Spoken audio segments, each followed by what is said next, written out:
और जनकपुर के नारी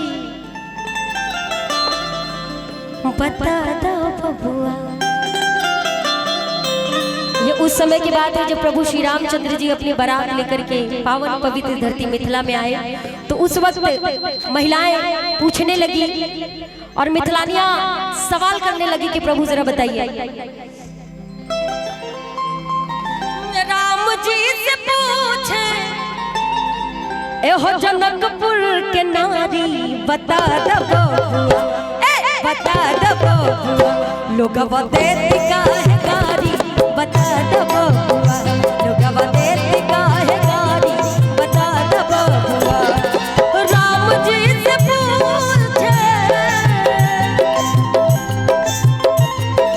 राम जी से पूछे जनकपुर के नारी बता दो बबुआ, बता दो बबुआ लोगवा देती काहे गारी, बता दो बबुआ लोगवा देती काहे गारी, बता दो बबुआ।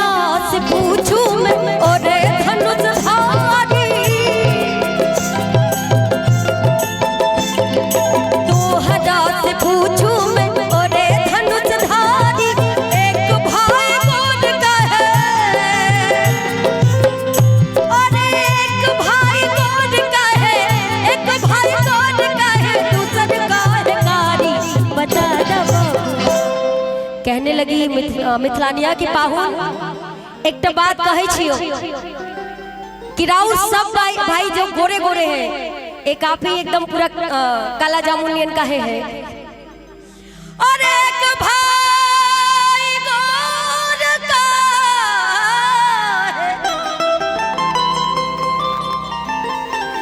है ए बबुआ दूसर का है गारी, बता दो बबुआ, बता दो बबुआ लोगवा देती काहे गारी, बता दो बबुआ लोगवा देती काहे गारी, बता दो बबुआ।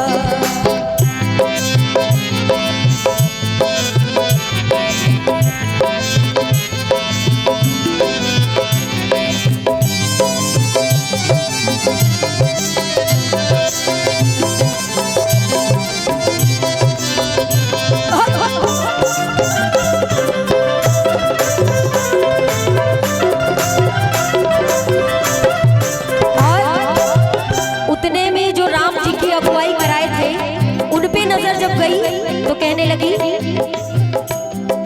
ई बूढ़ा बाबा के पकल पकल दाढ़ी,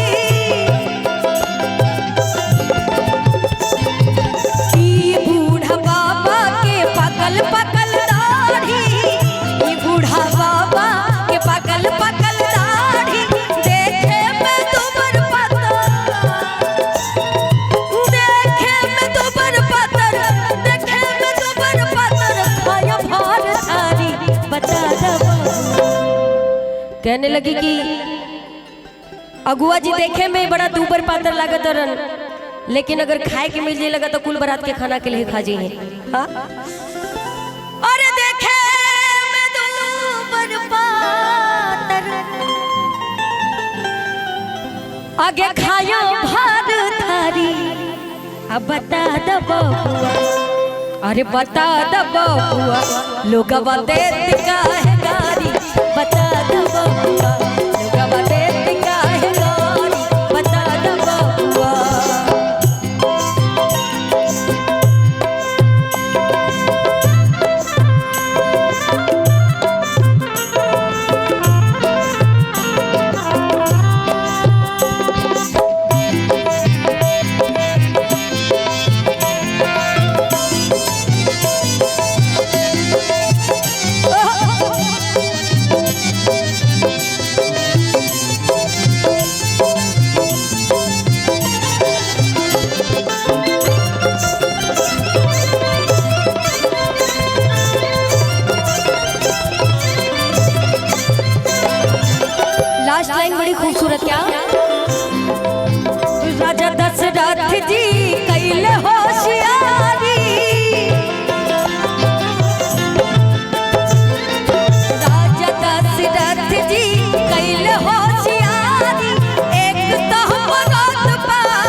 1600 रानियां रख लेते थे।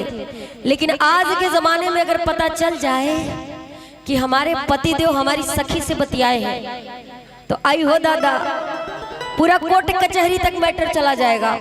लेकिन पहले वैसे कोर्ट कचहरी पूरा आज यहीं पे जमा है, हमको मालूम है ना, क्योंकि सभी लोग प्रशासन से ही है। और एक तो मराद पर अरे 3 गनारी बता द बबुआ, बता द बबुआ, आवा लोगवा देता काहे गारी बता द बबुआ, लोगवा देता काहे गारी बता द बबुआ, लोगवा देता काहे गारी बता द बबुआ। राम जी से